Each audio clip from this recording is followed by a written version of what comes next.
Hello, this is Frank Neely from HeartlandDiaryUSA.com, bringing you news every conservative can use. Subscribe to my YouTube channel to stay up to date.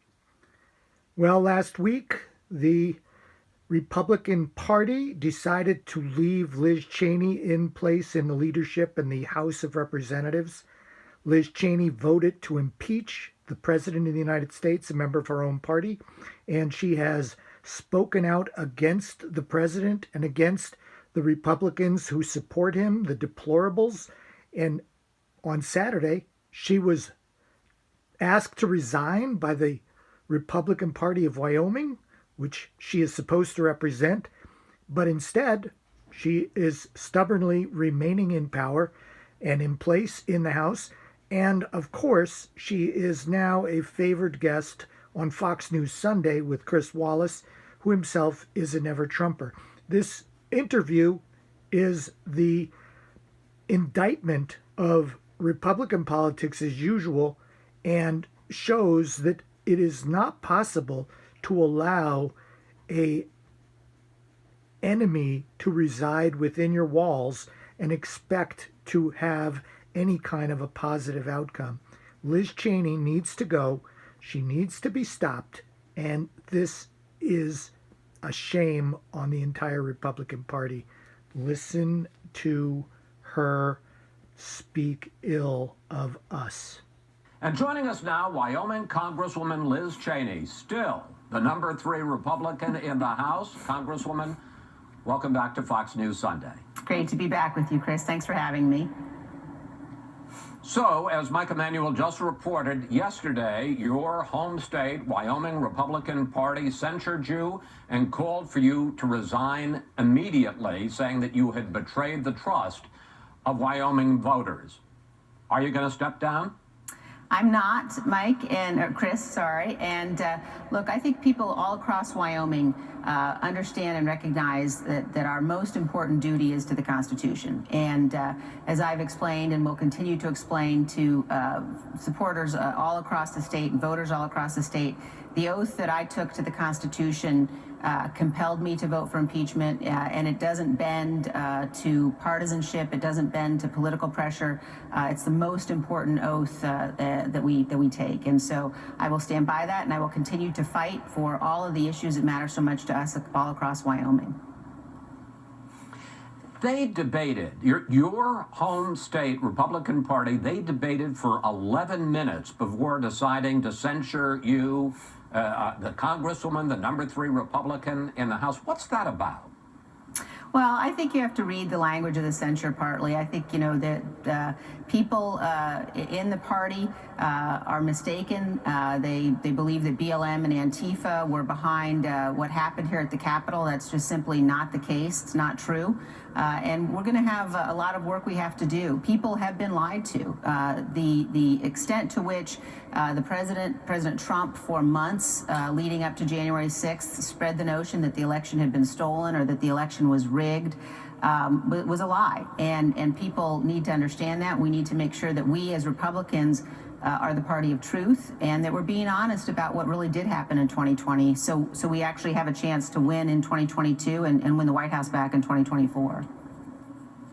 There really, Congresswoman, are 2 questions here, one of which is the role of President Trump. That's going to be debated in the Senate this next week, but also the future of the Republican Party. In Washington this week, you survived a challenge to your position as the House Republican Conference Chair, but there was fierce blowback to your decision to vote to impeach the president. Take a look at some of that.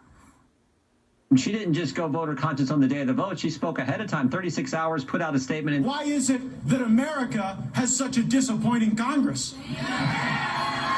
Because in a lot of ways, Liz Cheney is exactly like Congress. Deeply unpopular and owned by special interests. Does it bother you that there was more open outrage among House Republicans to your vote to impeach the president, a vote of conscience, as you say, than to the years of misstatements by Congresswoman Marjorie Taylor Greene? Look, I think that, first of all, with respect to Congresswoman Greene, we've all been very clear. The things that she has said don't have any place in our public discourse. And we as a Republican conference should deal with that issue. We should have dealt with it. That's not something that the Democrats should be addressing on the floor of the House. We should have dealt with that. With respect to where we are as a party, I think that the vote in conference made very clear we are the party of Lincoln. We are not the party of QAnon or anti-Semitism or Holocaust deniers or white supremacy or conspiracy theories. That's not who we are. We believe in conservative principles and conservative values, and we believe in the Constitution. And the extent to which, if you think about the threats that the nation faces, and you think about what happened on January 6th, I talked to Officer Sicknick's mother this week, and I pledged to her, as I know many of my colleagues have, that we will not forget what happened on January 6th, and that the single greatest threat to our republic is a president who would put his own self-interest above the Constitution, above the national interest. You know, we've had a situation where President Trump claimed for months that the election was stolen and then apparently set about to do everything he could to steal it himself. And that ended up in an attack on the Capitol. 5 people killed that day. That's the kind of attack that can never happen again. Our institutions held, but we all have an obligation to make sure that they continue to do so and don't look past what happened on January 6th. It was, you know, just over a month ago. I just want to ask you one more question about January 6th. When you voted to impeach the president, you said this.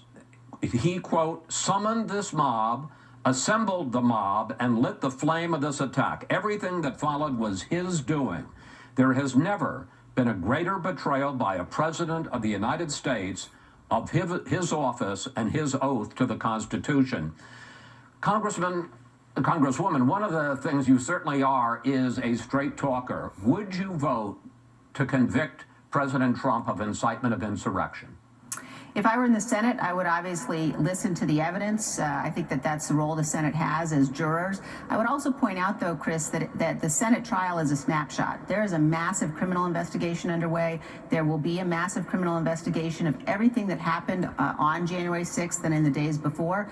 People will want to know exactly what the president was doing. They will want to know, for example, whether the tweet that he sent out calling Vice President Pence a coward while the attack was underway, whether that tweet, for example, was a premeditated effort to provoke violence. There are a lot of questions that have to be answered, and there will be many, many criminal investigations looking at every aspect of this, at everyone who was involved, as there should be. But I stand firmly by my statement. We've never seen that kind of an assault by a president of the United States on another branch of government, and that can never happen again. So just to press that, if you were in the Senate, would you vote to convict?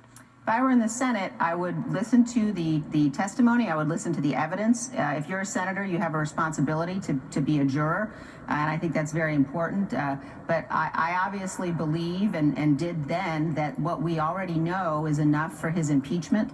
What we already know does constitute the gravest violation of his oath of office by any president in the history of the country.